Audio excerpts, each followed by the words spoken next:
So joining me now is my friend, good friend of the show, Kris Sims from the Canadian Taxpayers Federation, somebody who is frequently mistaken for me because, you know, a couple of prairie brunettes who hate large government and taxes and care about freedom. I guess we're interchangeable.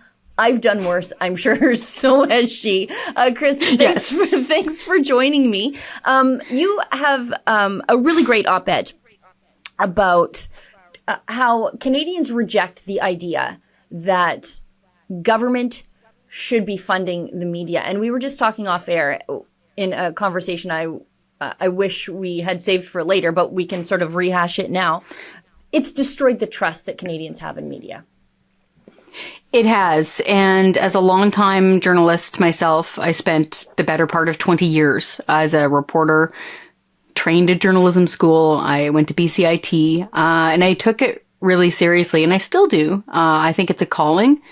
I think it's a craft. I think it's a duty in many cases to tell the stories of those who don't have a microphone, to speak truth to power.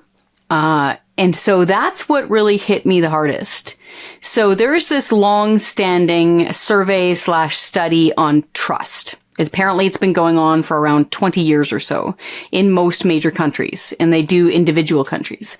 And the most recent one, they have the data from 2022, said that 61% of Canadians now think that journalists are actively trying to mislead them with statements they know to be false or gross exaggerations. So I just want to put a cherry on that. Back in the day, and any good journalist would lose sleep over an accidental mistake. Yep. You got a name wrong. You mispronounced something. The date was off. Especially if you're covering something really specific like committee or court. Mm-hmm. Those sort of mistakes, you know, they haunt you and you're really careful. That's not it, Sheila. 61% of Canadians now think that they're actively being misled by journalists. So if you've got a big majority, and that's what that is, of Canadians now thinking like you're not telling the truth deliberately, I don't really know where you go from here as far as journalistic trust goes. And speaking on the Taxpayers Federation angle, so we come at things from a monetary policy, obviously. The fact that the government is paying journalists big money has got to be affecting that trust. You know, it's hard to put into words when you see what's happening to the mainstream media in this country. However, if they remain terrible, I have job security for as long as I want it.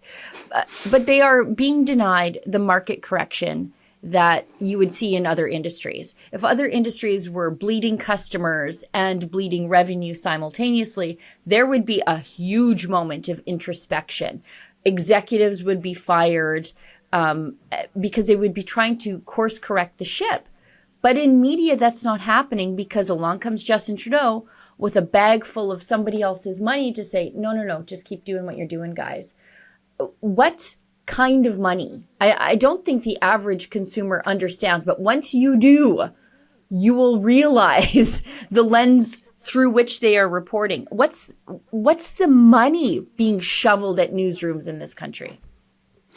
So I would say that there is some attempt at course correction, but it's not working. So we saw recently, of course, the massive layoffs at Bell and radio stations being shut down. So we did see that.